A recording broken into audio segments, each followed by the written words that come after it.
তীব্র যানজটের কোনো খবর পাইনি।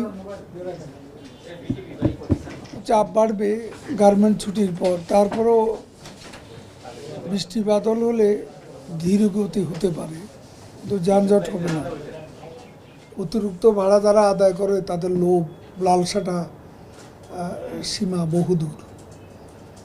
তো এটা চেষ্টা করছি, আপনারাও লেখালেখি করুন,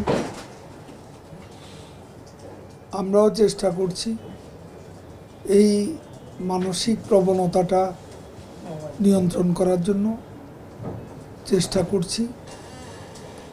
আর এখানে আমাদের নতুন আইন অনুযায়ী ব্যবস্থা গ্রহণের বিষয়টাকেও আমরা যাতে বাস্তবে যথাযথভাবে প্রয়োগ হয় সে ব্যাপারেও নজর রাখছি।